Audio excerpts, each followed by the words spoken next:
Man, a lot rougher than I was expecting. I don't think it's going to make that much of a difference though, because I'll be crab snaring. The only question is, will the crabs be out? Only one way to find out though, and I'm well prepared. I've got 2 of these 12-foot travel rods. Good from 4 ounces to 12 ounces. I'm going to put it together and cast out a 10-ounce snare. It always helps to push in the pieces, and right before it sets, give it a good twist while you push. That kind of locks it in place. I always have my crabbing rod set up with some kind of an 8,000 size reel. Penn Pursuit 8,000 with 50-pound braid. So this is a Vivid snare with a glow-in-the-dark cage. I've had this thing for about 3 years. So it just goes to show, if you take care of your snares, this $20 investment could last you 5, 10 plus years. I am planning to throw on a bobber also, so I brought some tray herring. I'm going to use one of these tray herring for the bait for crab. I only get the tray stuff for the bobber because they last a lot longer. And this may last all day. It's 1/2-inch hardware cloth. Really tough for the crabs to get in there. It's 16 gauge also, not like the 19 gauge stuff that you would buy from Home Depot. So along with the herring, got a little piece of squid, just to diversify that scent a little bit. Let's go. It's been a while. This is the first time crab snaring this year actually. We're ready to cast. I forgot a clip to attach the snare to, so I just tied a Palomar knot to the snare. It works just fine if you don't have a clip. Now 8-ounce snare full of bait. Look how little that rod bends. Be able to cast this thing out a mile. Oh yeah. It's 11:30 right now. By 11:40 I'll have the other rod set up and then I can check this one. So I've been testing this prototype out for over a year and I finally got it in production, and before I even made a video with it, it almost sold out. There's still a few left. We'll be restocking in March if they do get sold out, which reminds me to tell you that we are having the street fair again July 11th this year. So if you can make it out, the annual street fair, I think it's the 6th one now. I want to save at least 5 or 6 of these herring so I can go fishing later. Because even though you can't catch rockfish and lingcod from a boat from January to April, you can still catch them or spearfish for them all year round. Just double checking that the loops aren't tangled up. And you all probably know this, but it's not good to just use all your might and cast as hard as you can. You got to use the rod as a tool, give it a couple bounces, and use it like a spring. Okay, it's 11:40. I'm just going to reel this one in. Let's see what happens. Check our bait. Oh, nothing. Oh man. Oh, come on. I let this one sit for 25 minutes. Oh, nothing. Again. Feels heavy. Oh, come on. That was buried under the sand, I think. It's 1:15. Maybe by 3 o'clock, if we don't get any crab, we'll switch to fish. Almost 2 hours, no crab. Not even one small one. Oh, come on. Bait's still hanging out there just like it was. This little guy and this little guy. I mean, I've tried far, I've tried left, I've tried right, but I guess I haven't tried shallow. Right here. Let's try that. And I think we might be better off just going to try to target something different. I already checked the shallow one, there was nothing there. Now, question for you, is 2.5 hours enough time to give up on a spot? Because if I don't have anything here, I'm giving up on this, driving to a new location. Oh, I got one. Yes. Oh yeah. Oh, okay, maybe they're more shallow. I've been casting too deep. Here we go. Oh yeah, it's a crab. Woohoo.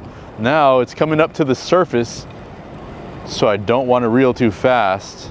That's a rock crab though. No problem at all. I mean, that's something. That's a nice crab. I haven't had rock crab in a while. I got him on 3 snare loops. Oh man, he feels really light though. Like he's almost void of meat. Barely weighs an ounce. Feels good to get something. This is not a reason for me, at least, to stay longer. So I'm gonna let him go and then try a new spot. To infinity and beyond.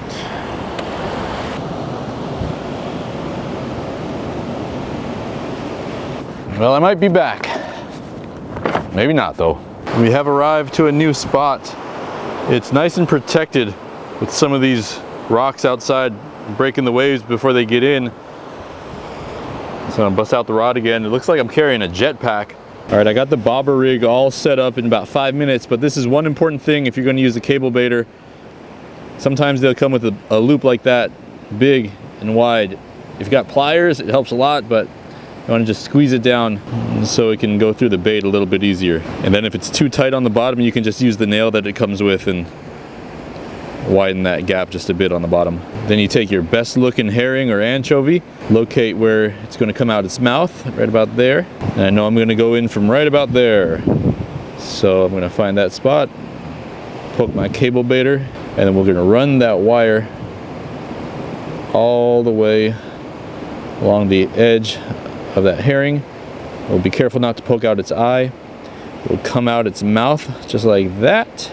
We'll put our nail through its head, and at the same time going through that wire out the bottom of its lip. We'll wrap that around, reattach itself to the nail. We'll give it a slight bend so the herring spins in the water. We'll take our leader with a 3/4 ounce egg sinker. I looped the leader around it so I can adjust the height of this. We've got a 40-pound clip. May sound confusing, but you do this a couple times and it's no problem. Clip goes through the tip of that cable baiter. Now we're ready to fish. Just set the depth. So we're looking like we're a good 12 feet deep or so. So from the bottom of this bait, I'm going to measure to the bottom of the rod because this rod is 12 foot. And I'm going to move the bobber stopper all the way to the tip. The water looks so nice and clear. I thought it was going to be way more murky, but man, it's beautiful. Beautiful. Okay, 12 foot right there. And since we just came from crab snaring, I'm going to loosen the drag because you always want the drag as tight as you can when you're crab snaring. But when you're going for big lings, something that can break you off, you want to let them run if possible. There we go.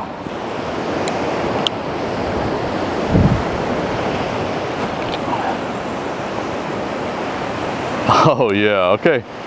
So now I got that 3/4 ounce weight, and it's heavy enough that it allows the bait to sink right to the bottom. When it sinks right to the bottom, I can retrieve it and the bait won't pull up through the bobber.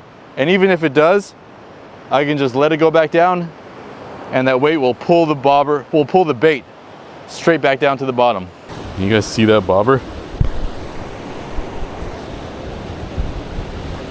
And I don't know if you can tell, I know there's no polarized lens on this camera, but you can see straight down to the bottom.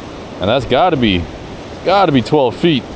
Sometimes I'll just give it a little pull, move it around a little bit, give it some action. I've got a lot of bites while I'm pulling it around like this too. So we'll give it a pull, we'll let it sink back down. Give it another pull, retrieve it just a bit, let it sink back down. And all the time, you're just watching that bobber. When you're giving it a pull like that, if there's a bite, you'll feel it because your line is tight. And when it's floating around, you have slack line, but when you see the bobber go down, that's fish. Another thing, having that extra weight, that 3/4 ounce, really helps a lot when it's windy. My line is bowed way out there. If I only had a 1/4 ounce or 3/8 ounce, that bow in the line would pull the bait up to the surface. But the 3/4 ounce is keeping it down there. And the bow of the line is dragging the bobber out. So I'm covering a lot of area while staying in the fishing spot. So after 2 casts, the bait's still looking perfect. Got a little trail of blood coming out where the hook is. Hook still sharp. All right, let's do it again. Got one. What is it? Oh, wow.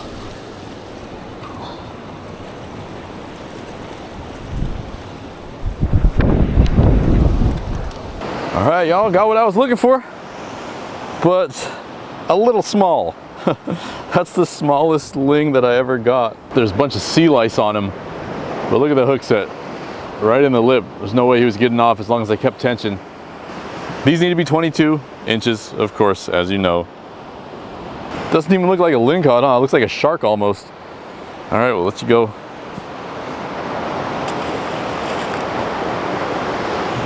All right, well, we know they're out there. Now we just got to trick the big one. Take this bait off. Let's get a new bait on here. Make sure our hook is still sharp. I'm not sure if you can see this, but with the wind on my back, I can cast this 2-ounce bobber probably 75 yards.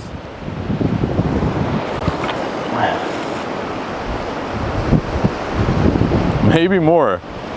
There's a bobber right below me. That's where I got the bite about last time. And it's kind of like fly fishing freshwater. You don't want too much slack. You don't want that much bow in your line. If that happens, you won't be able to set the hook. So you still do want to set the hook. And hopefully that bait gets stuck in the fish's palate. But I don't like that spot anymore. Let's recast. I got the worst sunburn on the side of my cheek. And I'm going to cast out here where the sun is reflecting right off the water. I can't barely see the bobber, but I've basically fished the entire left side, no bites besides that one ling. So I got to try something else. 15 feet on the bobber stopper.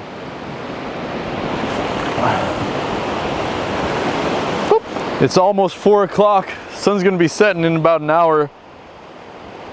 I might be ending the day empty-handed, but that doesn't mean that I'm done or giving up. I heard of a good crab bite in San Francisco. So if I don't get anything for the rest of the day today, after this, I'm gonna drive back to San Francisco. I bet there's fish in here though. I bet there are.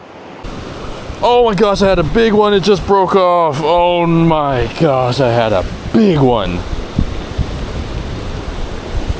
Did it break off or what? Oh, it just came off. Maybe PB. Holy cow, lost it. Oh my gosh, a big one that broke off. It didn't break off, it just popped off. Only thing to do, we got to get another bait on and hope that he's not spooked off. A lot of the times these saltwater fish won't be. But if he got hooked, oh my goodness. It's 4 o'clock right now. I just cast it out to the same spot, exact same spot. We're gonna drift right over where we were. I honestly doubt we're gonna get bit, but who knows. Oh my God, I got him again. I got him again, I can't believe it. Bring him over here. Oh my gosh, he's taking drag, holy cow. I just gotta keep this one on. Oh my gosh. If I can keep tension on him. Oh my gosh.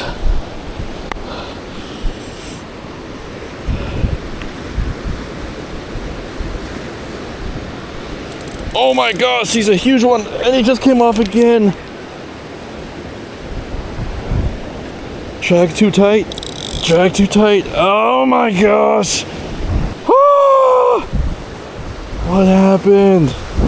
Dude, I'm heartbroken. 2 in a row. 2 in a row. 2 huge ones. In the same spot. It had to be the same one. Dude, I'm crying inside. All right, I'm gonna loosen my drag a little bit just in case that happens again. That was, oh my gosh, can't believe that happened twice. Can't believe that. Oh, I'm sick. Ouch, that really hurts. That really hurts. Oh gosh. Taking drag like that, that's got to be at least a 25 incher. Okay, here we go again. Well, sun's getting pretty low. This bait's not looking great. I think I got maybe 2 more baits. Might as well use a fresh one. Last cast, y'all. Here we go. Right into that spot. Let's see if he's back. You know, it takes some time to find the right depth, whether it's 15 feet or 30 feet. If you're fishing too high, you won't get bites, and if you're fishing too low, you'll get snagged. And inevitably, you'll be fishing too low, and that bobber will go down because it's snagged and being dragged. But sometimes that bobber will go down, you may think it's a snag, and you start pulling it back, and it starts shaking back at you. And it's so rare for that to happen twice.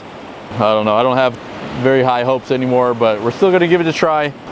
Well, very unfortunate. I couldn't land either one of those lings, which probably was the same ling. Got 1 bait left, and we'll donate it back to the ocean. Just for giving us the opportunity at least to try to catch those. So tomorrow, back to the stomping grounds, where it all began, San Francisco. We're going crabbing. And this was surprisingly a good place to sleep. Now on to San Francisco.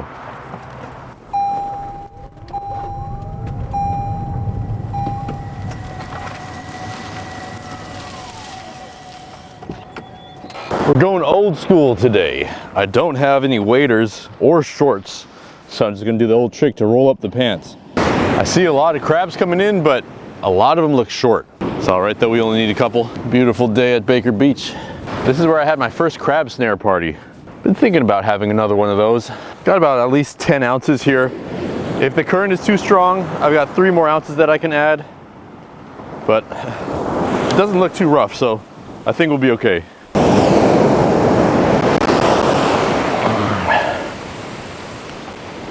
All right, cast just past the breakers. We don't have a rod holder, so what I used to do, and what I'll do today, we'll get above where the water is breaking. We'll dig a hole straight down, at least a foot deep, so the rod can butt against the sand.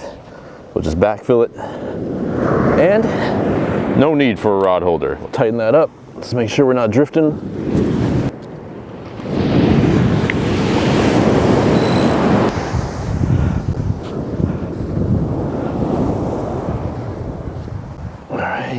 All right, it's 9:17. We started at 9:10, so got a little time left.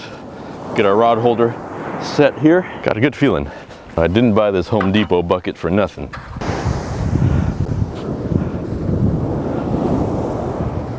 This was only about 5-minute soak. We got something. I think this might be how today goes.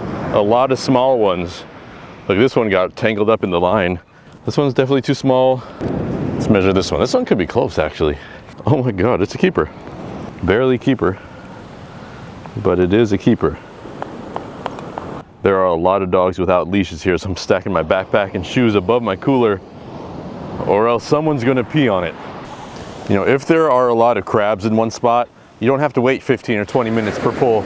You can actually just wait like 5 minutes. Let's see if we got anything here. It's only been 5 minutes. Got something. You gotta watch out for those waves too. They'll knock the crab right off. Female. We can keep females in California. Let's put that one right there for now. So I walked all the way to the north side of Baker Beach, closest to the Golden Gate Bridge, but on the south side, man, there's gotta be at least 20 other crab fishermen. So this is a good spot, especially when it's calm. You don't have to deal with the waves and the current like you would at Ocean Beach.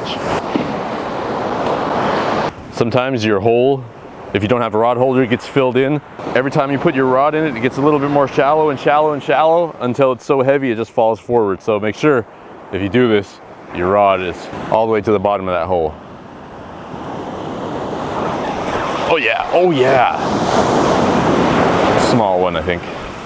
You know, if you can reel in every 5 minutes, you're gonna weed through the small ones. I don't think keeping it out there longer will necessarily attract the bigger ones. But another small guy, small girl, I should say. Short female. This crab season goes until June 30th, July 31st north of Mendocino, but it kind of feels like it's late in the season. So if you come out here, you might get a lot of small crab. There's gonna be a lot of action for sure. I bet I got something here too. Let's see. Yep, I got something. Probably a small female. Just gotta weed through these until you get the keeper males. Who knows, this could be a keeper male. Oh yeah, that feels nice actually. Holy moly. Unless he's just digging in the sand. Come on, we gotta get him up. Whew, nice. Holy cow, this one feels really good. Stay up, stay up, stay up, stay up, stay up. Oh yeah, oh that's two keepers? At least one keeper, I think. Man, no, that's why it felt so big. Just a lot of, oh, that might be a keeper male. I think that is. And man, maybe two. One female, one male. Let's measure it. Look, this one wasn't even snared. The female is just hanging on. Don't need that one. If the other one was a keeper, man, I'm gonna say this one's a keeper too. This one looks bigger than that last one. We're on a pretty hot streak if this is a male keeper. That's like the same situation. It's like barely keeper, like right on the edge. Good way to hold them. Hold the claws up so you have total access to where you measure from. And let's see. I mean, if it touches, right? Oh man, like right there it doesn't touch, but right there it touches. Man, that's close. Oh my gosh, depends how you measure. I don't want to get a poaching ticket, but dude, that touches. That's so close though. Man, no, I can't keep that. That's too small. Man, that was a close one. That makes me want to remeasure my other one. Let me remeasure this one real quick. Grab it real fast. Let's see. No, that's a keeper. That touches, so we're good there. All right, let's cast again. Man, what a great beach to bring your family. It's super calm here. Kids will have a great time at the beach, and you have a chance to bring home some Dungeness crab. Hard to keep track of which rod you got going on. Oh yeah, that's a nice one. Oh yeah, that's a nice one. Oh my gosh, that's a nice one. Or two. Or something just came off. Or it's riding the waves, I don't know. But it feels good. But you see right now, there's a calm between the waves. I'm reeling in, there's no need to step back. All I need to do is keep constant pressure. I'm not jerking the rod up and down. All I'm doing is retrieving it and walking down just in case it comes off, I can grab it. But this feels like a nice one. I want to do my best to avoid reeling the crab in right when the wave breaks. So I'm trying to reel it in, just like if the crab were a kayak. Ooh, that's a nice one.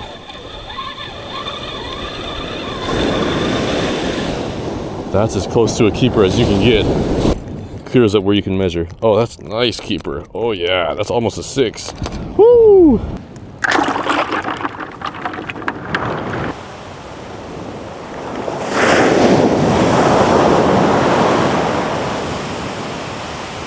The only thing about filming crab snaring is that it could be kind of boring, I think. Just watching reeling in after reeling in, cast after cast. Oh man, nothing. Or maybe a small one, I don't know. But I don't know how to make this more interesting for you guys. I think I've given you just about as much information as I can for snaring. I did a whole dedicated video on what's the gear to get, the conditions to look for if you want to get into snaring. So that's like a video I made about 5 years ago if you want to check that out. So otherwise, I'm just going to keep on snaring and we'll see how many crab I end up with at the end of the day.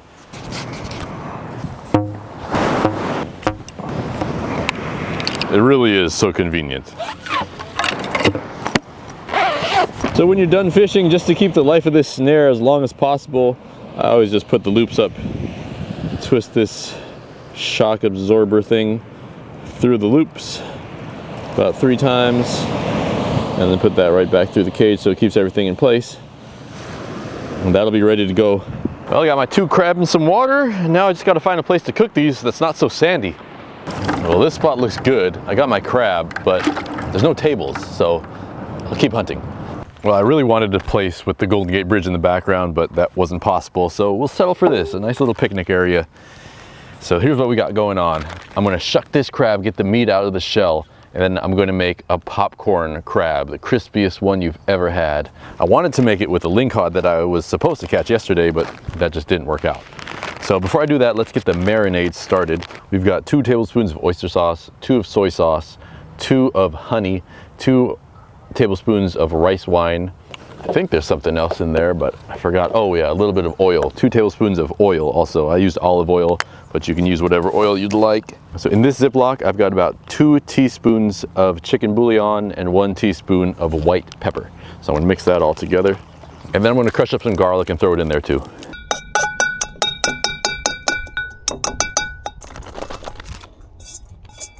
Two quick ways to clean your crab. Grab both claws, make sure you got the head exposed. There's a good chunk of head right here that you need to smash him, just like this. Head comes off, and watch out because sometimes they'll still grab you. Take off the gills. We're gonna do away with the crab butter today, but got to rip off the mouth here. He's still moving around, but that's all involuntary. We'll peel back the apron here, and sometimes when you take this off, you'll see something beating. Let's see if we see it. I don't know if it's hard or what, but either way, we'll break it in half. Shake off the butter. It is a little small, so I'm going to do both of them. This is how you kill it first if you wanted to. You just get your knife and poke right here under the apron. You could do this either way, but when you smash its head, it kills it so fast, it's basically dead anyway. So you poke it here, and you'll see him go limp. He's basically dead now. And this is the way I prefer to clean crab nowadays. I grab all the legs on one side, firm grip. Side of the crab is exposed. I just peel it back. There's half the crab. Do the same thing on the other side. Same thing, take off the gills. We're good to go. I know this is a lot more work than a lot of people might be willing to do, but I'm just doing it because I wanted to do it with fish, but don't have that option. So I'm going to take off the knuckles and keep some of the shell. We'll just start marinating that. This is going to take a while, but it's going to be worth it. If you had a bigger crab, this would be much easier. Nice chunk of leg meat. So I'm finding it a lot easier to take the shell off the knuckles, and then after you do that, you can just cut the knuckle off, and then you basically have a nice piece of meat connected to a little thing you can hold. If you think this is too much work, then forget doing it with the crab. Just do it with some fish. Fillet a fish, put it in the marinade, and then we'll put the batter on and fry it. Just about done here. I got a full bag of marinade, and look, if you're careful, you can even get the whole claw out. So those 2 crabs took about 20 minutes to break down. We're using beef tallow today.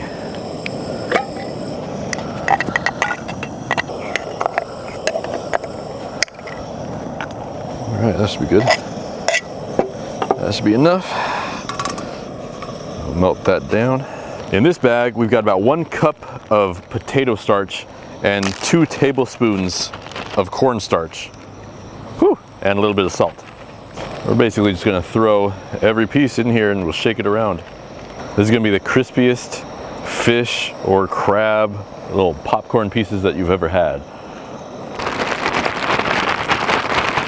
Now if you're doing a fish and it's straight out of the refrigerator, it might not be a good idea to batter it up and throw it in here when the tallow or oil is a really high temperature, because the outside batter will burn, the inside won't cook. So got to keep it somewhere 350, 360, something like that. But these pieces of crab are so thin that I'm not worried about that at all. I don't have any tongs, but I do have these stainless steel pliers I can use. All right, here's one of the claws. Nope, not ready yet.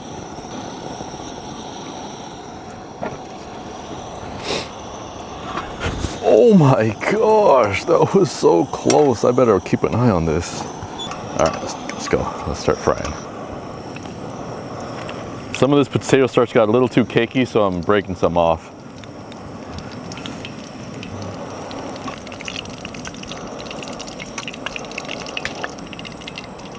Doing all the claws this time. Too hot, too hot.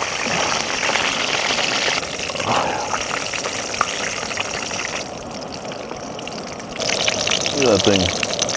That is a crispy claw right there. Oh my gosh, this looks delicious.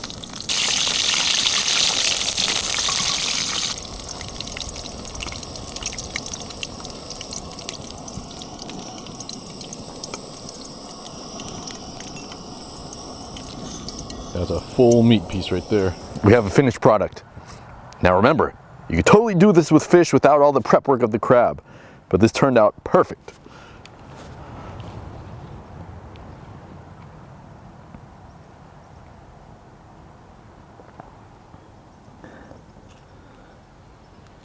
I mean, it is crispy too. Crab with potato starch, that's the main thing. You could just do the fish with the potato starch and a little bit of cornstarch and have a dipping sauce. You might not even have to marinate it.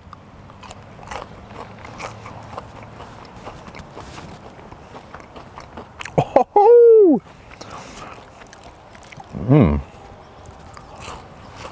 You get the marinade, the oyster sauce, the soy sauce. I don't taste the garlic, but those Asian flavors really do come out. You hear how crispy it is? If only I had a butter dipping sauce, that would be really good too. That's really good. I don't think I would go through the trouble of doing it with crab again though. I would definitely do it with fish. Man, I like it. I like it. And it's just something different too, if you want to try something new. The knuckle is nice. You got that piece to hold and a big chunk of meat. If only I caught that lingcod. Still thinking about that one. I can still feel it taking drag and popping off. Ugh. All right, I'm gonna finish this up, clear up, and head back home. I gotta take a shower. I'll see you guys on the next one. And hopefully see you guys at the street fair July 11th.